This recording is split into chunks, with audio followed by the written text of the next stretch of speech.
ધોરણ 6 ની અંદર બીજું ચેપ્ટર ગણિતમાં રેખાઓ અને ખૂણાઓ એનો પાર્ટ 1 આપણે પૂરો કર્યો. આજે આપણે લઈશું પાર્ટ 2. કાલે આપણે છેલ્લે વાત કરી લઘુકોણ કોને કહેવાય, કાટકોણ કોને કહેવાય, ગુરુકોણ કોને કહેવાય, સરળ કોણ કોને કહેવાય, વિપરીત કોણ એટલે પ્રતિબિંબ કોણ કોને કહેવાય. એ તો હવે તમને ખબર પડી ગઈ છે. 0 અંશથી વધુ અને 90 અંશથી ઓછા હોય તો એ લઘુકોણ, 90 અંશના હોય જ તો એને કાટકોણ, 90 અંશથી વધુ ને 180 અંશથી ઓછા હોય તો ગુરુકોણ, 180 અંશના હોય તો સરળ કોણ, 180 અંશથી વધુ અને 360 અંશથી ઓછા હોય તો એ વિપરીત કોણ અથવા તો પ્રતિબિંબ કોણ. હવે આપણે આજે નવો મુદ્દો શીખીશું. નવો પોઈન્ટ આજે આપણે શીખવાનો છે, એનું નામ છે લંબ રેખાઓ.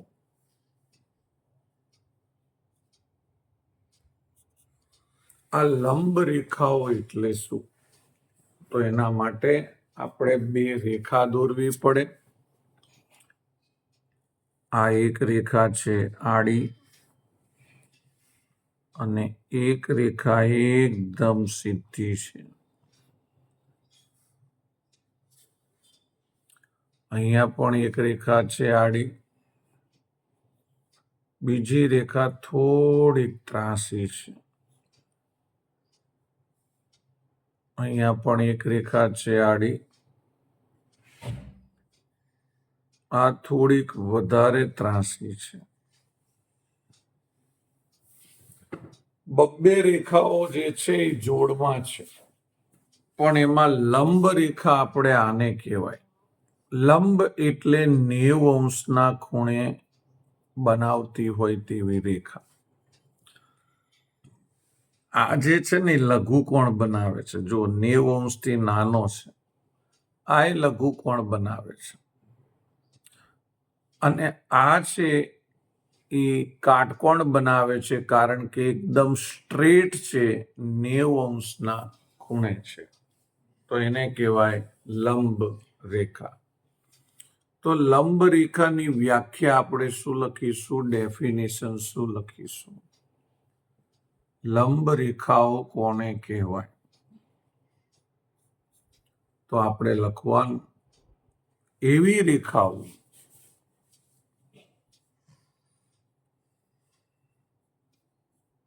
જે એકબીજાને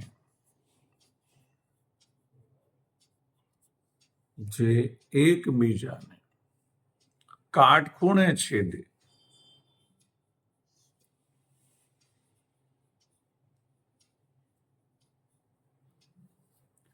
જે એકબીજાને કાટખૂણે છેદે તેને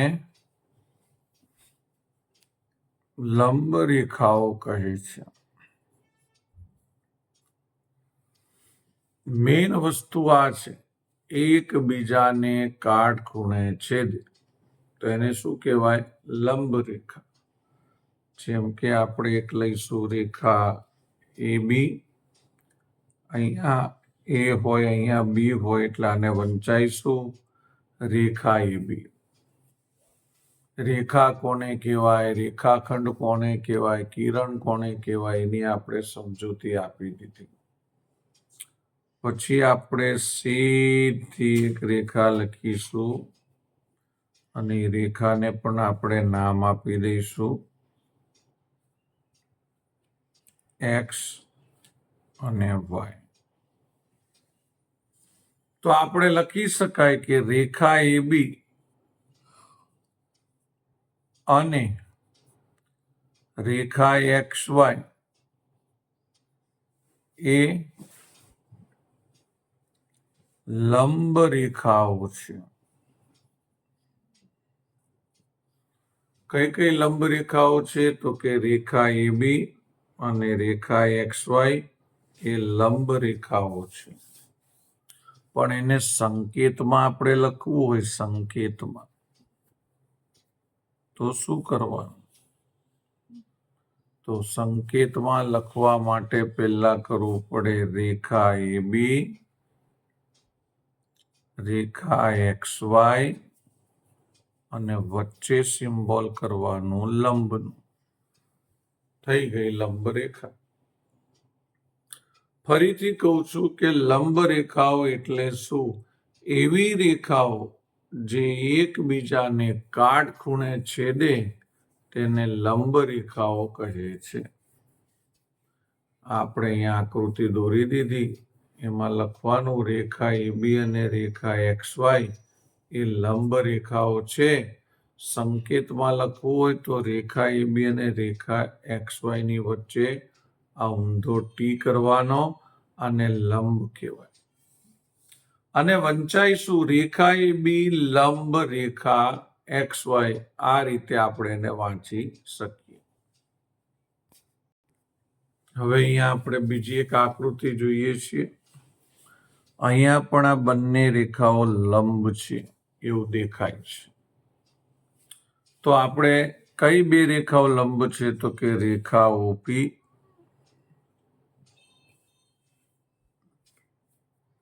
અને રેખા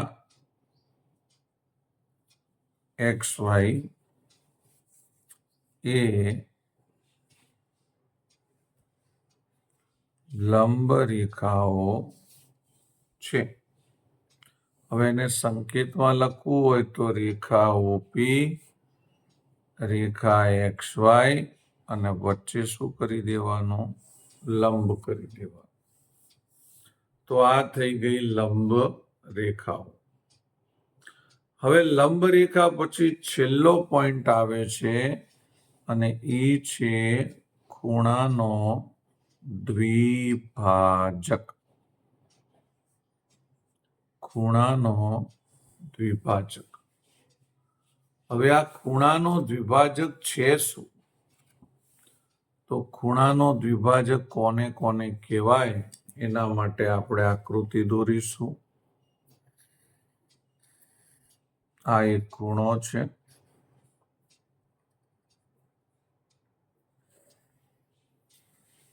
આ પણ એક ખૂણો છે.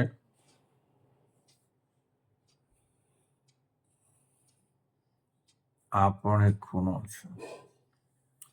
દરેક ખૂણાને આપણે નામ આપી દઈશું. ખૂણાને કઈ રીતે વંચાય, આ છે તે છે બધું આપણે શીખવાડ્યું હતું. શેમાં? પહેલા ભાગમાં. પહેલો ખૂણો ABC, બીજો PQR, ત્રીજો MNO. હવે દ્વિભાજક એટલે શું? એનું નામ જ શું છે ખબર છે? દ્વિ એટલે બે અને ભાજક એટલે બે ભાગ.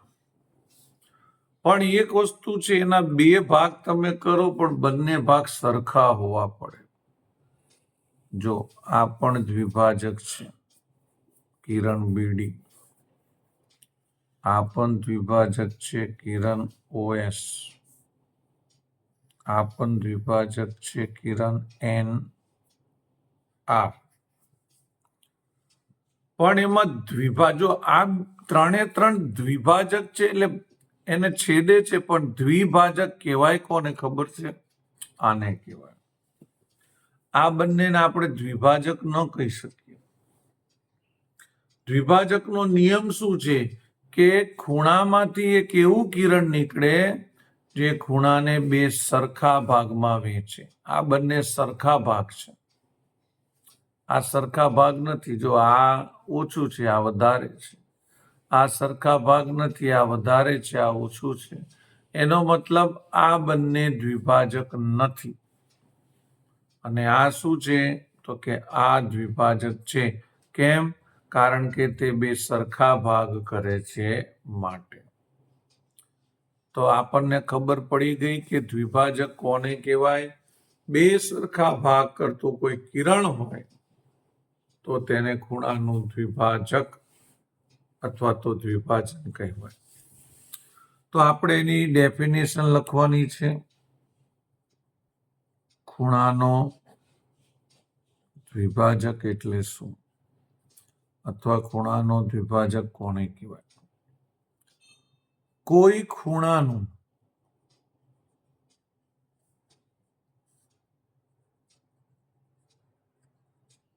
અડધું માપ મેળવવાની પ્રક્રિયાને ખૂણાનું દ્વિભાજન કહે છે.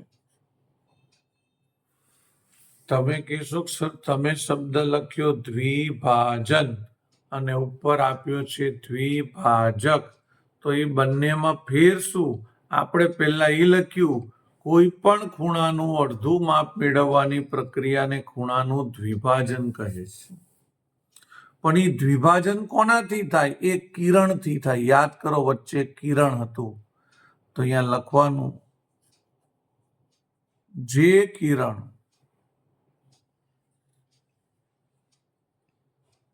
ખૂણાનું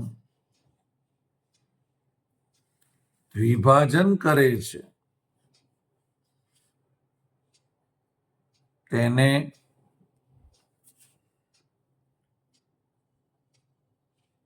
ખૂણાનો દ્વિભાજક કહે છે. વાત તમે સમજો, હું તમને ફરી એકવાર સમજાવવા આ ડેફિનેશન પ્રમાણે. અહીંયા શું લખ્યું કે કોઈ ખૂણો છે, કોઈ ખૂણાનું, તો જો આ કોઈ ખૂણો અડધું માપ મેળવવાની પ્રક્રિયા, તો જો આ અડધું માપ મેં મેળવી દીધું. અડધું માપ મેળવવાની પ્રક્રિયાને ખૂણાનું શું કહેવાય? દ્વિભાજન. જો આ દ્વિભાજન થઈ ગયું, દ્વિભાજન એટલે સરખું સરખું ભાજન થઈ ગયું, અલગ અલગ થઈ ગયા. પણ દ્વિભાજક કોને કહેવાય? તો લખ્યું છે આ દ્વિભાજન થયું કોનાથી? આ દ્વિભાજન થયું આ કિરણથી. આ કિરણ આવ્યું ને એટલે સરખા ભાગ થયા. તો પછી લખવાનું જે કિરણ ખૂણાનું દ્વિભાજન કરે છે, એટલે કે આ કિરણ, જો આ જે કિરણ ખૂણાનું દ્વિભાજન કરે છે તેને ખૂણાનો દ્વિભાજક કહે છે. તો આ ત્રણ કિરણમાં દ્વિભાજક કોને કહેવાય? આ વચ્ચેના કિરણને. કેમ વચ્ચેના કિરણને દ્વિભાજક કહેવાય? કારણ કે આ વચ્ચેનું કિરણ આ ખૂણાનું બે સરખા ભાગમાં દ્વિભાજન કરે છે. શું કરે છે? દ્વિભાજન કરે છે. માટે આ કિરણને આપણે દ્વિભાજક કહીશું. ચાલો હવે થોડાક આપણે આ વિભાજક પરથી સૂત્રો લઈ લઈએ. અહીંયા કિરણ ઓસી છે, તો આપણે લખવાનું કિરણ ઓસી એ ખૂણો કયો છે? BOA. કિરણ ઓસી એ ખૂણો BOA નું દ્વિભાજન કરે છે. તો કરે જ છે ને દ્વિભાજન. તમે જુઓ અહીં લખ્યું છે કે કિરણ ઓસી છે એ ખૂણાનું શું કરે છે? દ્વિભાજન કરે છે. તો તમે જોઈ શકો છો દ્વિભાજન કરે જ છે. માટે એવું થાય કે ખૂણો AOC પ્લસ ખૂણો BOC, જો આ બે ખૂણા જોજો, AOC એટલે આ ખૂણો AOC, અને બીજો કયો ખૂણો જોજો? BOC એટલે આ ખૂણો BOC. ફરીથી ખૂણો AOC એટલે આ ભાગ થયો, ખૂણો BOC એટલે આ ભાગ થયો. આ બંને ખૂણાનો જો તમે સરવાળો કરી દો તો આખો ખૂણો કયો થઈ જાય? BOA. કયો ખૂણો થઈ જાય? BOA. ફરીથી હું તમને સમજાવું, ધ્યાન રાખશો તો ખબર પડશે. આ ખૂણો છે, પહેલો ખૂણો આપણને કીધો AOC, એટલે આટલો ભાગ થઈ ગયો. બીજો ખૂણો આપણને કીધો BOC, એટલે આટલો ભાગ થઈ ગયો. તમે જુઓ, આ બંને ખૂણાની અંદર એક કિરણ સામાન્ય છે, એક જ છે, OC. હવે એને જવા દો તો આખો ખૂણો કયો થઈ ગયો? BOA. તો આ એક સૂત્ર છે તમારું. બીજું તમને એક સૂત્ર આપું કે આ બંને ખૂણા કેવા છે, તો કે આ બંને ખૂણા સરખા છે. AOC બરાબર BOC. કેમ સરખા નથી લાગતા તમને? જુઓ, AOC અને BOC આ બંને સરખા નથી, છે ને? પણ એ બંને છે કેટલા? તો કે જે આખો ખૂણો છે કયો? BOA, એનાથી અડધું માપ છે. અડધું જ થાય ને. આખો ખૂણો 80 નો હોય તો આ બંને ખૂણા કેટલા ના થાય? 40-40 ના થાય. આખો ખૂણો સમજો કે 70 નો હોય તો આ બંને ખૂણા કેટલા ના થાય? 35-35 ના થાય. તો આ બે સૂત્રો આની ઉપરથી આપણે નીકાળી શકીએ. એક AOC, એવી જ રીતે બીજો ખૂણો BOC, બંનેનો સરવાળો કરો તો આખો ખૂણો થઈ જાય BOA. હવે તમે જોઈ શકો છો, આ AOC આ BOC બંને કેવા છે? સરખા. તો આપણે ઇક્વલ ટુ કરી દીધું. સરખા છે બંને, પણ આખા ખૂણાના કેટલા છે? તો કે અડધા. તો જે આખો ખૂણો છે BOA, એનું અડધું કરી દીધું, 1/2. ચાલો આપણે હજી એક આકૃતિ લઈને આ બે સૂત્રો બીજા વધારાના આપણે લઈશું. એક બીજી મેં આકૃતિ દોરી છે. આકૃતિને ઇંગ્લિશમાં ડાયાગ્રામ કહેવાય. આ એનો શું દોરી દીધો આપણે? દ્વિભાજક. અને દ્વિભાજકથી શું થાય? દ્વિભાજન થાય. MNO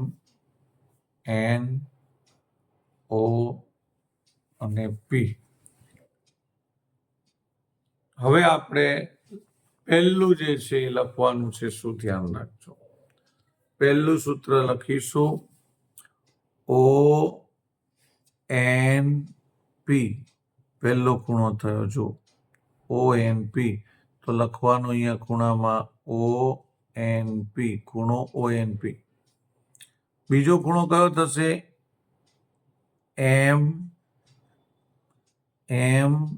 MNP. તો અહીંયા લખીશું MNP. આ થયો ખૂણો. જુઓ,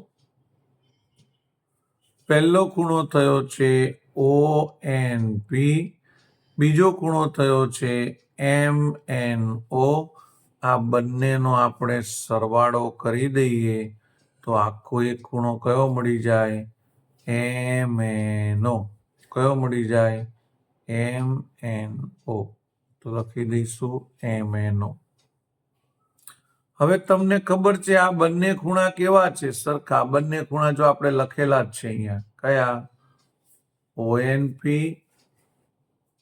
MNP. જો આ રહ્યું ONP, MNP.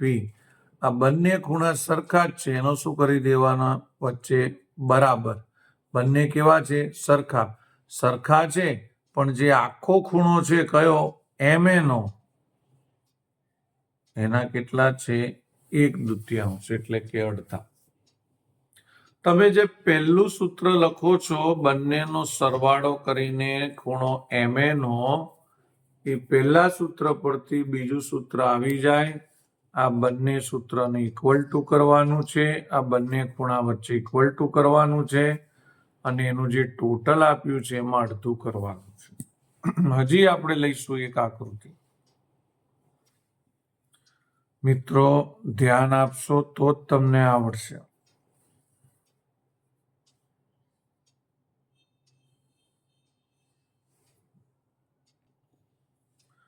ચલો હવે બીજી એક આપણે અહીંયા આકૃતિ લીધી છે.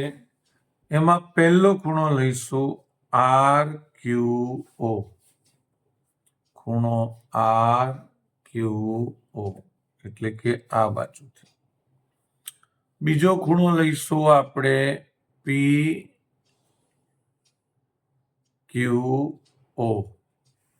ખૂણો PQO એટલે આ ખૂણો થશે. પહેલો કયો થયો? RQO. બીજો થયો PQO. હવે બંનેનો શું કરી દેવાનો? સરવાળો. બંનેનો સરવાળો કરો એટલે આખો ખૂણો થઈ જાય ખૂણો PQR. હવે બીજું જે આના પરથી સૂત્ર છે એ આપણને આદિત્ય લખાવશે. બોલો તો. ખૂણો RQO બરાબર ખૂણો PQO બરાબર 1/2 PQR. મિત્રો તમે જોઈ શકો છો ઉપર જે સૂત્ર છે એના પરથી જ બનાવવાનું છે. આ બંને ખૂણાની વચ્ચે બરાબર કરવાનું છે અને આની આગળ 1/2 લખવાના છે. તો ચાલો હવે આપણે ઉદાહરણો જોઈશું. અહીંયા એક આકૃતિ આપણને આપેલી છે. એમાં પહેલો પ્રશ્ન એ લોકોએ પૂછ્યું છે કે આ આકૃતિમાં કયા કયા બિંદુઓ છે. બિંદુઓ આપણે દર્શાવવાના છે.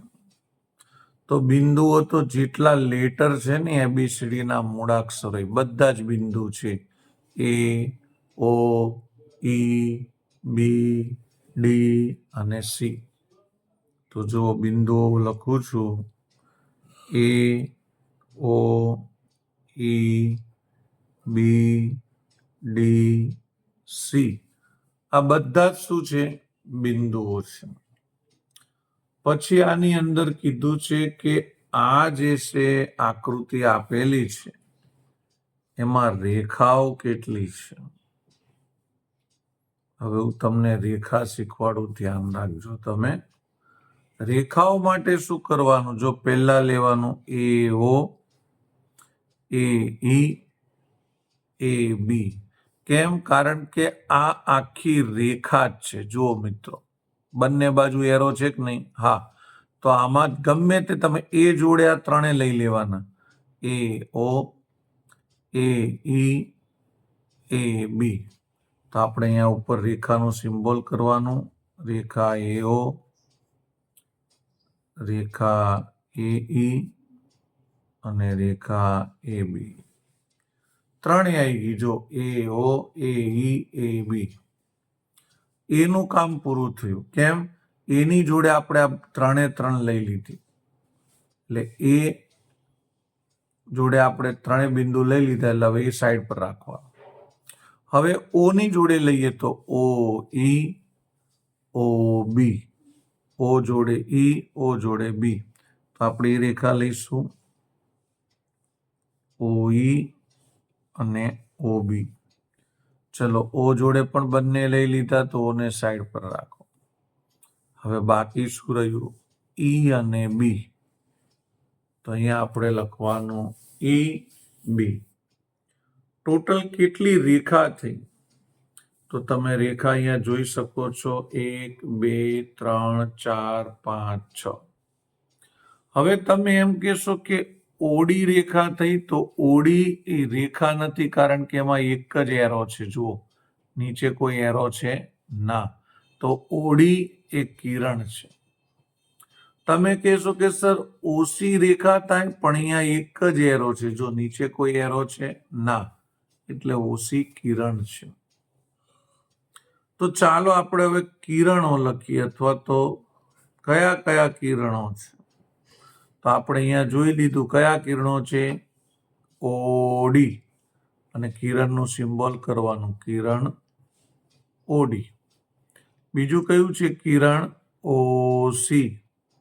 તો આ રહ્યું કિરણ OC. તમે કિરણમાં એમ ન કહી શકો એડી, કારણ કે અહીંથી કિરણ નીકળે છે ના.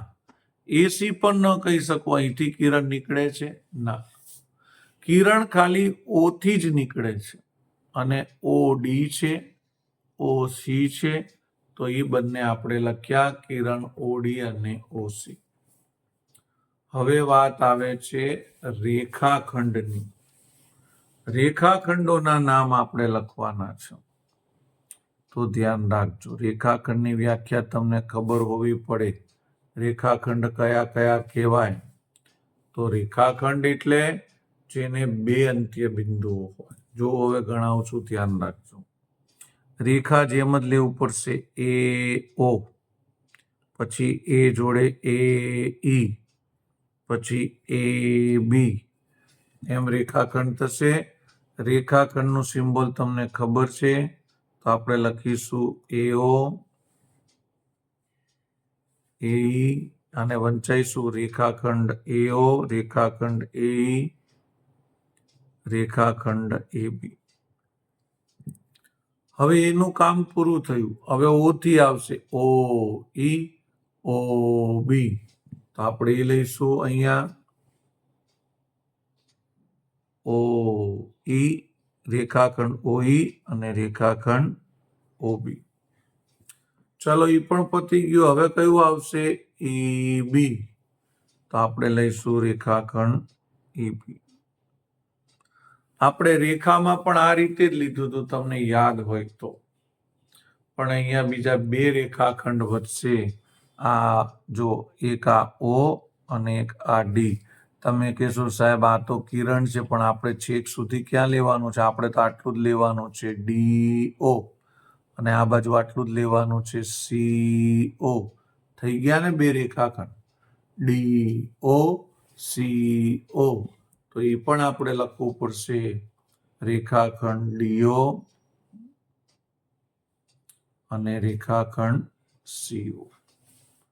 તો તમે જોઈ શકો છો, આપણે અહીંયા બિંદુઓ લખ્યા, રેખાઓ લખી, કિરણો લખ્યા અને રેખાખંડ. ફરી આપણે હજી એક આકૃતિમાં પ્રેક્ટિસ કરીશું. હવે આપણને આકૃતિ આપી છે, એની અંદર બિંદુઓ કયા છે? એ બિંદુઓનું નામ આપણને આદિત્ય બોલશે. કયા કયા બિંદુઓ છે? બિંદુ એ, બિંદુ બી, બિંદુ C, A B C D E F.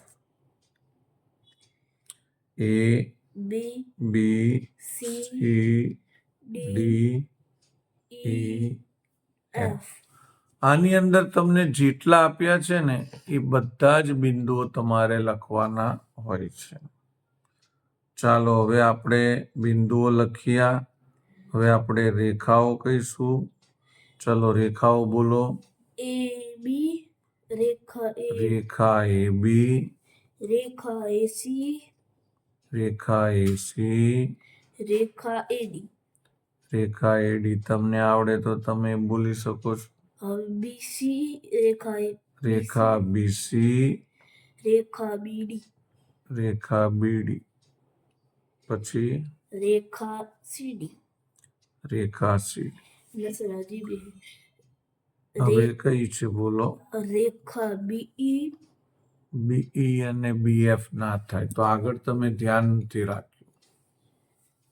આ રેખા થાય એ બી એ સી એ ડી, પછી એ પતી જાય, પછી બી સી બી ડી, પછી બી પતી જાય, પછી સી ડી.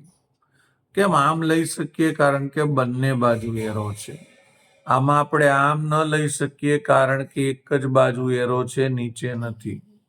આમાં આમ પણ ન લઈ શકીએ, કારણ કે એક જ બાજુ એરો છે, નીચે નથી. હવે આપણે લેવાના છે કિરણો. કિરણો બોલો. કિરણો. BE, Kiran BE, Kiran BF અને કિરણ બીએફ. આપણે હમણાં જ કીધું કે અહીંયા એક જ બાજુ એરો છે, એટલે આ રેખા નથી, તો લખવાનું કિરણ બીઈ. કિરણ ઈબી ના લખાય, કારણ કે ઈ થી ચાલુ નથી થતું, ચાલુ ક્યાંથી થાય છે? બી થી થાય છે, તો કિરણ બીઈ લખાય. પછી અહીંયા કિરણ કયું લખવાનું? બીએફ. હવે વાત આવે છે રેખાખંડની. ચલો, રેખાખંડો કયા કયા છે? રેખાખંડ એ બી, એ બી, રેખાખંડ એ બી, રેખાખંડ એ સી, રેખાખંડ એસી, રેખાખંડ એડી, રેખાખંડ એડી, રેખાખંડ બીઈ, બીસી, રેખાખંડ બીડી, બીડી, રેખાખંડ સીડી, રેખાખંડ બીઈ, રેખાખંડ બીએફ. કયા કયા આવે તો ધ્યાન રાખજો, જે રેખાઓ લખીને બધી આવે. રેખાખંડ એ બી, રેખાખંડ એસી, રેખાખંડ એડી, પછી બીસી, બીડી, પછી સીડી, પછી આ પણ લેવાશે ઈબી, કારણ કે આટલો જ ભાગ લેવાનો છે, અને એફ બી અથવા તો બીએફ. ઇન શોર્ટ, તમે જે રેખા અને જે કિરણો લખ્યા છે ને, એ બધા જ લખી નાખવાના અને ઉપર શું કરી દેવાનું? રેખાખંડ. ચલો, હવે એક બીજી વસ્તુ શીખી લઈએ. વાત નીકળી એટલે આ છે રેખાખંડ બીસી. આ રેખાખંડ બીસી ને રેખાખંડ સીબી પણ તમે લખી શકો. આ બંને એક જ કહેવાય. આ છે રેખા બીસી, એને તમે રેખા સીબી પણ લખી શકો. બંને એક જ છે. પણ કિરણ બીસી હોય એને તમે કિરણ સીબી ન લખી શકો.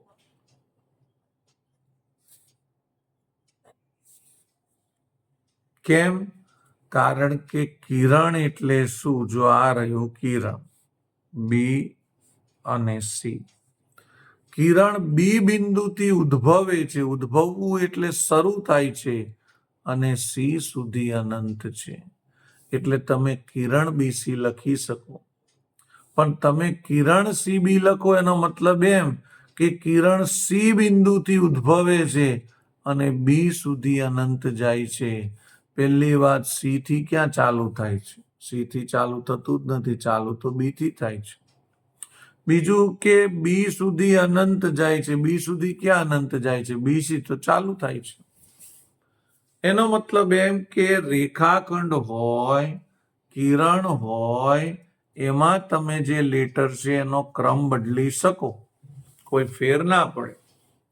પણ કિરણની અંદર તમે એનો ક્રમ બદલી શકો નહીં. અહીં આપણને આકૃતિ આપી છે, એમાં સૌ પ્રથમ પહેલું આપણે લેવાનું છે છેદતી રેખાઓ. કઈ કઈ રેખાઓ એકબીજાને છેદે છે? છેદવું એટલે એકબીજા ઉપરથી નીકળે છે.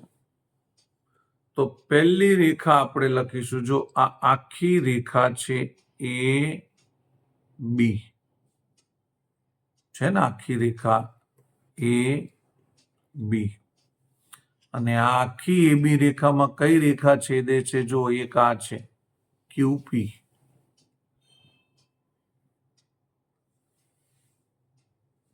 વચ્ચે શું લખી દેવાનું? અને પાછું જ એ જ રેખા જે એ બી છે એ હું પાછું લખીશ. કેમ? જે રીતે આ રેખા ક્યુપી છેદે છે એ જ રીતે જુઓ રેખા એફ ઈ પણ છેદે છે.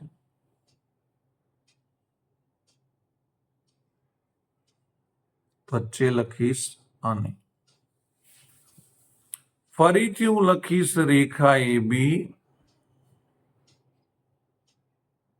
કારણ કે આ રેખા એ બી ને આ રેખા સીડી પણ છેદે છે. જુઓ, તો હું લખી દઈશ અહીંયા સી ડી. હવે આ બે રેખાઓ પણ પરસ્પર છેદે છે. જુઓ, PQ અને CD. તમે PQ ની જગ્યાએ QP લખો અને CD લખો તો પણ ચાલે. તો એ પણ લખીશું આપણે, PQ અને રેખા CD. ફરીથી તમને વધારે સમજૂતી આપીશ. જુઓ, આ છે આખી રેખા AB જે તમને દેખાતી હશે. આ રેખા AB ને હું 3 વખત લખી નાખીશ. કેમ 3 વખત લખીશ? કારણ કે એની ઉપર 3 રેખાઓ છેદે છે. જો એક આ રેખા છે, એક આ રેખા પણ AB પરથી નીકળે છે અને એક આ રેખા છે. જુઓ, આ 3 રેખાઓ એ આ રેખા AB ને છેદે છે. એટલે મેં 3 વાર રેખા AB લખી દીધું. ચાલો, કઈ 3 રેખા છે? તો પહેલા જુઓ, તમે જોઈ શકો છો, આ રહ્યું QP. તો આપણે લખી દઈશું રેખા QP. બીજું એવી જ રીતે સ્ટ્રેટ છે, જો FE. તો આપણે લખી દીધી રેખા FE. એવી જ રીતે આ છે, જો રેખા DC. તો આપણે લખી દીધું અહીંયા DC લખો કે CD લખો, હમણાં જ મેં તમને કીધું. તો રેખા AB ને આ 3 રેખાઓ ટચ થાય છે. હવે રેખા AB ભૂલી જાઓ. હવે જો આ 2 રેખાઓ પણ એકબીજાને ટચ થાય છે, એક આ QP અને એક આ CD. તો મેં લખી દીધું PQ અને CD. QP લખો કે PQ લખો, બંને એક જ છે, PQ અને CD. તો ખબર પડી તમને છેદતી રેખાઓ કઈ કઈ. હવે એ લોકોએ કીધું છે લંબ રેખાઓ કઈ કઈ. તો હું તમને કહું, આ રેખા AB ની જોડે આ જે QP છેદતી હતી એ એકદમ સ્ટ્રેટ છે કે નહીં, લંબ છે કે નહીં? એનો મતલબ આ રેખા AB અને રેખા QP બંને લંબ છે. છેદે તો છે જ, પણ પાછી કેવી છે? લંબ છે. તમે જોઈ શકો છો, આ જે રેખા AB છે એમાં જે આ રેખા FE છે એ સ્ટ્રેટ છે કે નહીં? અહીંયા સિમ્બોલ પણ કરેલો છે, લંબ છે કે નહીં? હા. તો રેખા AB અને રેખા FE એ પણ કેવી છે? લંબ છે. આ જે રેખા AB ઉપર નીકળતી હતી લંબ નહોતી. આ બંને રેખાઓ એકબીજાને છેદે છે, એ લંબ નથી. પણ આ બંને રેખા કેવી છે? લંબ. કઈ? એક PQ અથવા QP અને એક રેખા FE એ AB ને કેવી છે? લંબ છે. આપણે જોઈ લીધું, સમજી લીધું. હવે એ લોકો એમ કે લંબ રેખાઓ કઈ? તો લંબ રેખાઓમાં આપણે લખવાનું રેખા AB અને રેખા QP. મેં તમને હમણાં સમજાવ્યું. રેખા AB અને રેખા FE.